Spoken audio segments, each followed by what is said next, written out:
11월 16일 목요일자 노준엽의 날마다 성경 욥기 12장 1절로 25절 말씀. 욥이 대답하여 이르되 너희만 참으로 백성이로구나. 너희가 죽으면 지혜도 죽겠구나. 나도 너희같이 생각이 있어 너희만 못하지 아니하니 그 같은 일을 누가 알지 못하겠느냐.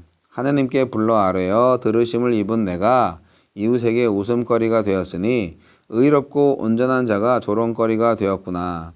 평안한 자의 마음은 재앙을 멸시하나 재앙이 실족하는 자를 기다리는구나. 강도의 장막은 형통하고 하느님을 진노하게 하는 자는 평안하니 하느님이 그의 손에 후히 주심이니라. 이제 모든 짐승에게 물어보라. 그것들이 내게 가르치리라. 공중의 새에게 물어보라. 그것들이 또한 내게 말하리라. 땅에게 말하라. 내게 가르치리라. 바다의 고기도 내게 설명하리라. 이것들 중에 어느 것이 여호와의 손이 이를 행하신 줄을 알지 못하랴. 모든 생물의 생명과 모든 사람의 육신의 목숨이 다 그의 손에 있느니라. 입이 음식의 맛을 구별함 같이 귀가 말을 분간하지 아니하느냐. 늙은 자에게는 지혜가 있고 장수하는 자에게는 명철이 있느니라. 지혜와 권능이 하느님께 있고 계략과 명철도 그에게 속하였나니 그가 헐으신즉 다시 세울 수 없고 사람을 가두신즉 놓아주지 못하느니라. 그가 물을 막으신즉 곧 마르고 물을 보내신즉 곧 땅을 뒤집나니 능력과 지혜가 그에게 있고 속은 자와 속이는 자가 다 그에게 속하였으므로 모사를 벌겨벗겨 끌어가시며 재판장을 어리석은 자가 되게 하시며 왕들이 맨 것을 풀어 그들의 허리를 동이시며 제사장들을 벌거벗겨 끌어가시고 권력이 있는 자를 넘어뜨리시며 충성된 사람들의 말을 물리치시며 늙은 자들의 판단을 빼앗으시며 귀인들에게 멸시를 쏟으시며 강한 자의 띠를 푸시며 어두운 가운데에서 은밀한 것을 드러내시며 죽음의 그늘을 광명한 대로 나오게 하시며 민족들을 커지게도 하시고 다시 멸하기도 하시며 민족들을 널리 퍼지게도 하시고 다시 끌려가게도 하시며 만민의 우두머리들의 총명을 빼앗으시고 그들을 길없는 거친들에서 방황하게 하시며 빛없이 캄캄한 데를 더듬게 하시며 취한 사람같이 비틀거리게 하시느니라. 능력과 지혜가 그에게 있고 조상들의 지혜와 전통에 근거한 인과 율로 자신을 정죄하는 친구들에게 욥은 하나님이 인과 율에 제한된 분이 아니시며 인간이 생각하는 선악의 기준을 뛰어넘는 분이라고 반박합니다. 네, 그렇습니다. 하나님은 어떤 분입니까? 하나님은 모든 생물체의 생명을 주관하시며 인과 율을 넘어서는 절대적인 주권과 지혜로 일하십니다. 새 친구들의 말은 성경이 가르치는 교훈에서 크게 벗어나진 않지만 그 원리를 모든 사람에게 기계적으로 적용하면 불협화음이 생길 수밖에 없습니다. 실제로 세상에는 의인이 웃음거리가 되고 사기꾼이 형통하며 하나님의 말씀을 기만하는 자가 평안을 누리는 일이 많이 일어나기 때문입니다.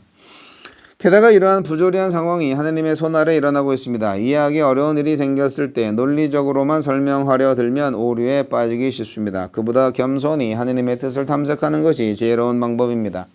지혜와 권능, 계략과 명철의 주인 되시는 하나님은 온 땅을 그의 뜻에 따라 다스리십니다. 인간은 하나님의 행하심을 자기 이성과 지혜로 온전히 헤아릴 수 없습니다. 우리에게 부정적이고 파괴적인 현상이라 생각되는 것들도 하나님의 지혜와 주권 안에 있습니다. 우리에게는 이 모든 부조리함을 통해서도 결국 선하신 뜻을 이루어내실 하나님을 향한 신뢰와 기다림이 필요합니다. 주여, 기다려야 되는데. 우리에게 주시는 교훈은 무엇입니까? 욥의 친구들은 고난을 당해 괴로워하는 친구를 위로하기는커녕 하나님의 심판이라 하며 정죄했습니다. 보응의 원리에 근거하여 고난을 당한 친구를 불의한 악인으로 몰아세운 것입니다. 그들의 지식은 고통과 절망이 있는 이를 더 깊은 절망으로 떨어지게 만드는 파괴적인 지식이었습니다. 우리 지식은 고통받는 이웃을 위로하는지 아니면 더 깊은 고통으로 내모는지 돌아봅시다. 세상은 의인이 고통당하고 악인이 형통할 수 있는 곳입니다. 그로 인해 의인들이 실족할 수도 있습니다. 어떤 이는 악인의 형통과 평안을 보며 거의 넘어질 뻔했다고 했습니다. 그런 세상에서 넘어지지 않고 하나님의 뜻을 따르는 것은 참으로 쉽지 않습니다. 하지만 우리가 사는 세상과 하나님을 제대로 이해하려면 이 불편한 진실을 인정하는 데서 출발해야 합니다. 주여, 아무리 혼란스럽고 힘들어도 하나님만 신뢰하며 의지하게 하소서. 계속 같은 내용인데 주제는 하나니까요. 네.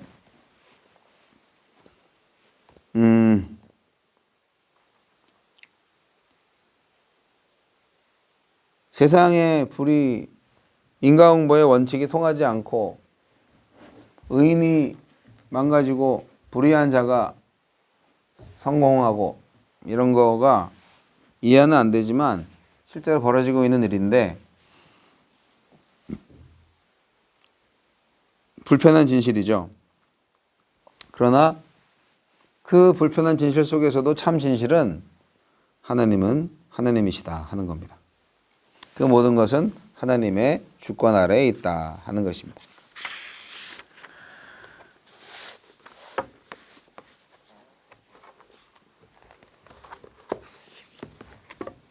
인과응보를 모르는 게 아니에요. 욥이 다 알고 있어요. 일반 사람들도 그 정도 지혜는 갖고 있어요. 근데 욥의 상황은 좀 특별한 상황인 거예요. 그러니까 그걸로 그런 잣대로 욥을 판단하면 안 되는 거예요. 욥과 같은 사람에게 이루어진 것에 대해서 너 죄인이지, 죄를 졌으니까 벌 받는 거야, 회개해, 이런 걸로 안 되는 거예요. 하나님의 공의와 정의 시스템이 고장난 것처럼 보이는 상황이 욥의 상황인 겁니다. 하나님께서 불러서 기도하게 하셨고 응답도 받은 욥한테는 도대체 어울리지 않는 재앙이에요. 의롭고 순전한 욥이 조롱받는 이 현실, 인과응보의 원리가 절대 만고불변의 법칙이 아닌 거를 증명하고 있는 거예요.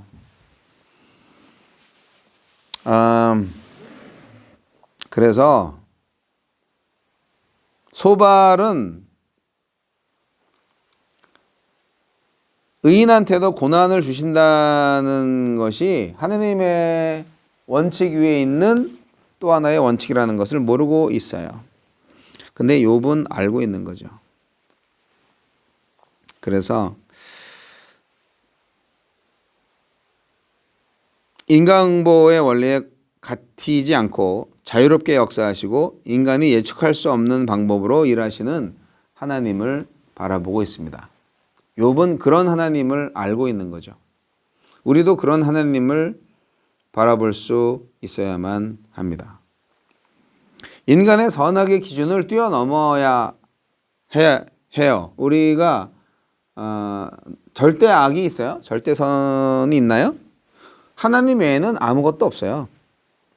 한 개인의 인생에도 그렇지만 국가와 모든 나라들, 전 세계가 그 모든 역사와 운명이 하나님의 손 안에 있어요. 근데 그게 우리가 생각하는 대로 원리적으로 돌아가지가 않아요. 그러나 하나님이 하시는 건 맞아요. 그것을 우리가 인정해야 될 필요가 있는 거죠. 여러 가지 상황 속에서 인간이 얻었던 지혜들이 있고 아주 소중한 것들이 많이 있지만 그러나 하느님의 지혜 앞에서는 아무것도 아닌 것이 될 수가 있습니다. 하느님을 인정하는 것이 필요합니다. 어떠한 상황 가운데에서도 버텨야 됩니다.